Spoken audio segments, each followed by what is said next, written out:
मित्रों नमस्कार। आज हम लोग हिंदी साहित्य के अंतर्गत आदिकालीन अपभ्रंश साहित्य को आगे बढ़ाते हुए उस क्रम में स्वयंभू की रचनाओं का अध्ययन किया जाएगा। जो इंदु हैं उसी क्रम में उनकी भी रचनाओं को हम लोग देखेंगे। पिछली कक्षा में हम लोग अपभ्रंश का समय यानी 500 ईस्वी से लेकर के 1000 ईस्वी तक ये देखा गया। अपभ्रंश नाम का सर्वप्रथम प्रयोग कहाँ मिलता है, इन तमाम बातों पे चर्चा हो चुकी है। आइए आज के हम लोग टॉपिक से जुड़ते हैं। स्वयंभू का समय जो है 783 ईस्वी और जन्म स्थान क्या है, कर्नाटक। ठीक। इनके पिता हैं मारुति देव और माता का नाम है पद्मिनी। ठीक, ये इतना तो पहले आप लोग इसको नोट करेंगे। 783 ईस्वी, स्थान कर्नाटक, पिता मारुति देव और माता का नाम है इनके पद्मिनी।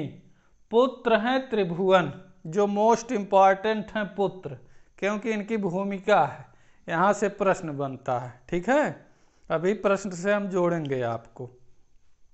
पहली जो रचना इनकी है पौमचर्यु, ये मोस्ट इम्पॉर्टेंट आपके लिए है, क्योंकि ये रचना जो है हिंदी से संबंधित, चाहे वो टीजीटी, पीजीटी, नेट हो, असिस्टेंट प्रोफेसर हो, अदर स्टेट के एग्ज़ाम्स हों, वहाँ जो है ये रचना बहुत बार पूछी गई है और इसकी विशेषताओं से भी प्रश्न बनते हैं।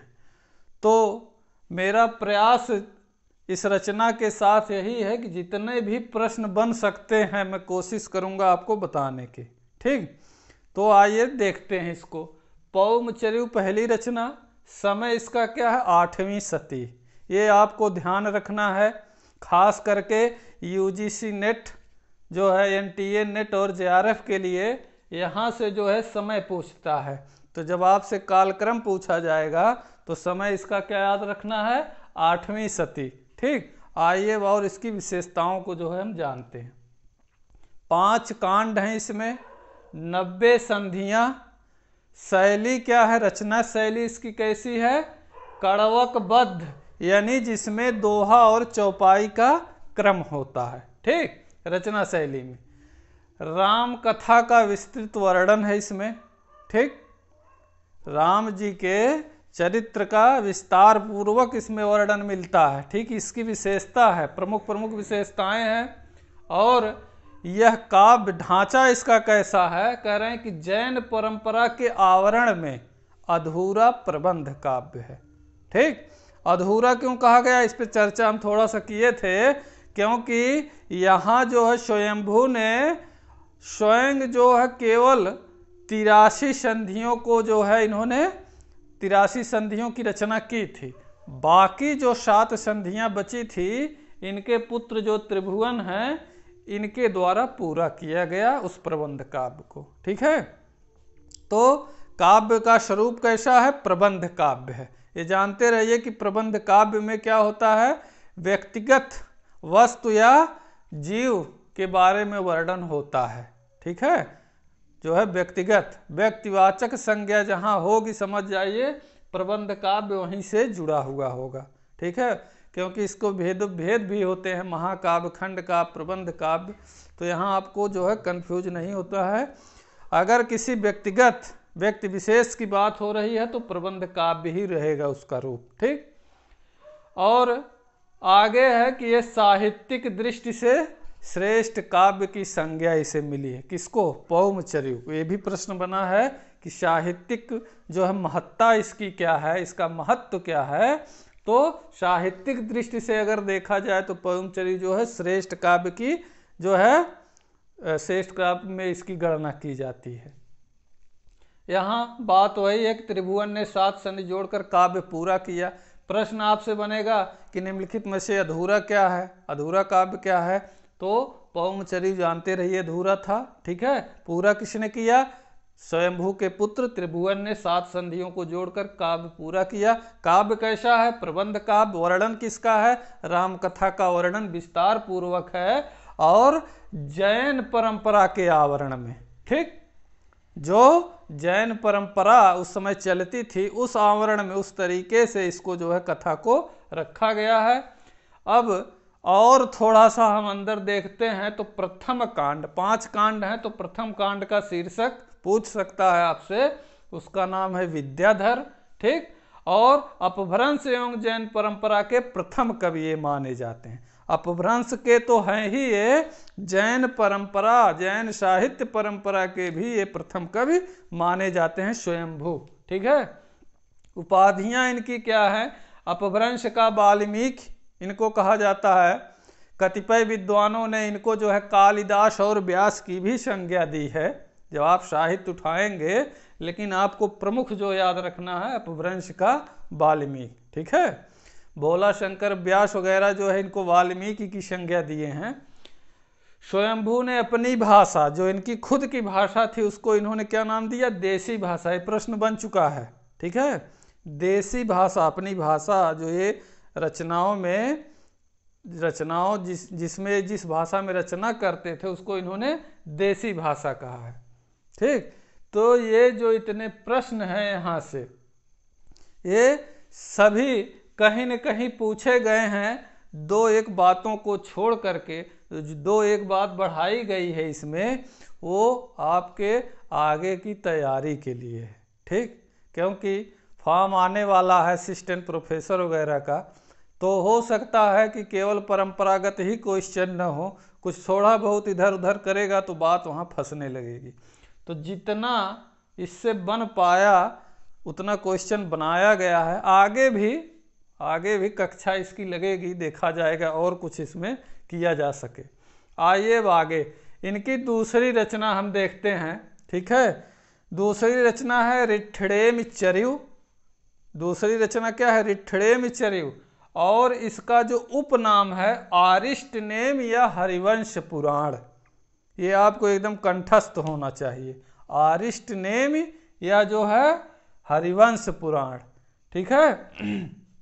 तो ध्यान से देखिए, इसमें कृष्ण कथा का वर्णन है, ठीक है। इसमें कृष्ण को विस्तार पूर्वक जो है उनके चरित्र को यहाँ जो है रखा गया है। हमने बताया था चर्यु का अर्थ होता है चरित्र से, ठीक। जैसे पौम चर्यु यहाँ चरित्र से है, ठीक। तो आरिष्टनेम, हरिवंश पुराण, इसके जो है और उपनाम मिलते हैं, और ऋठिणेमिनाम चर्यु तो है ही, ठीक।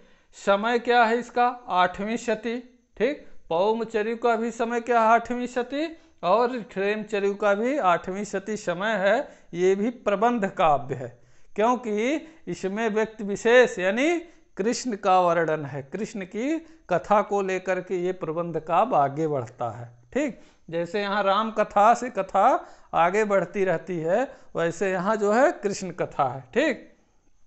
आइए आगे।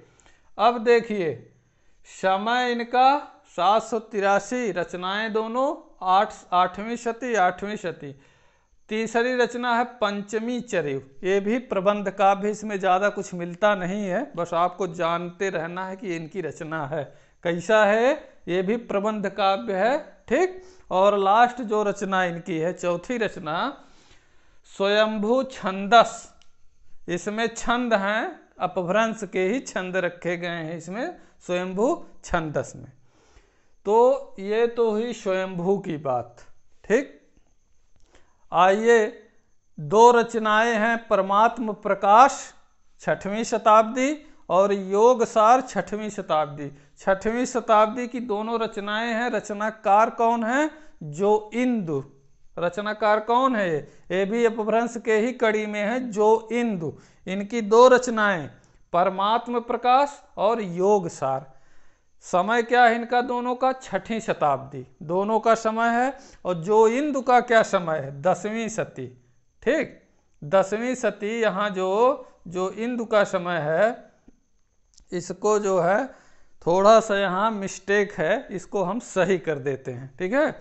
इसको यहाँ भी आप मत लिखिएगा 10वीं शती, ठीक। इसको हम हटा देते हैं, ये सही नहीं है समय इनका, लेकिन इनका समय सही है। परमात्म प्रकाश 6वीं शताब्दी, योगसार 6वीं शताब्दी। क्यों हम हटा दिए इसको?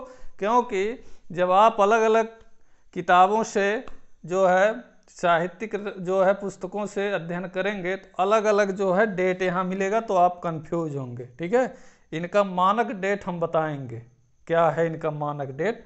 तो अभी आप परमात्म प्रकाश और योगसार जो है 6ठी शताब्दी, और ये योगसार 6ठी शताब्दी, धर्म और दर्शन की बातें हैं दोनों में। ठीक है, धर्म पर और दार्शनिक जो है बातों का इसमें जो है उल्लेख मिलता है दोनों रचनाओं में। और इन्हीं रचनाओं से, इन्हीं दोनों रचनाओं से अपभ्रंश साहित्य में दोहा काव्य परंपरा का आगाज होता है, आरंभ होता है। ठीक है, ये प्रश्न बना हुआ है कि अपभ्रंश साहित्य में दोहा काव्य का आरंभ कहाँ से हुआ है, तो इन्हीं जो इंदु की रचनाओं से, जो दोनों हैं परमात्म प्रकाश और योगसार। ठीक, इन रचनाओं को हम याद कैसे रखेंगे, देखिए इंदु यहाँ लिखा हुआ है, जो इंदु, इंदु का अर्थ है चंद्रमा से, इंदु चंद्रमा को कहते हैं। तो देखिए चंद्रमा से प्रकाश, ठीक, और योगसार से जो है यहाँ आप किससे जोड़ देंगे, इंदु से ही आप जोड़ सकते हैं योग को भी। ठीक, तो ये आपको ध्यान रखना है, इंदु का अर्थ है चंद्रमा, तो चंद्रमा से क्या निकलता है, प्रकाश। ठीक, तो परमात्म प्रकाश और इंदु को भी आप जो है किससे जोड़ेंगे, योग से जोड़ देंगे। ठीक है, योग से कैसे जोड़ेंगे, चांद कभी अधूरा होता है और कभी पूरा होता है, तो वहाँ योग चलता है। ठीक है, कभी अधूरा कभी पूरा, ऐसे आप इसको जोड़ेंगे। और यहाँ से जितनी बात बताई गई आपको इसको ध्यान पूर्वक देखिए, नोटबुक में अपने नोट करिए, प्रश्नों की प्रकृति को समझते हुए आगे बढ़िए। ठीक, जो है विगत परीक्षाओं के प्रश्नों को भी देखिए किस तरीके से प्रश्न पूछे गए हैं। और अपभ्रंश साहित्य के जो और कवि हैं, अगले कक्षा में हम उनको प्रयास करेंगे, क्योंकि उनकी विशेषता बहुत छोटी छोटी है, तो अगला जो प्रयास रहेगा कि उनको पूरा समेट लिया जाए एक ही कक्षा में। ठीक, तो ज़्यादा इसको न बढ़ाते हुए मिलेंगे हम अगले प्रयास में, तब तक के लिए धन्यवाद।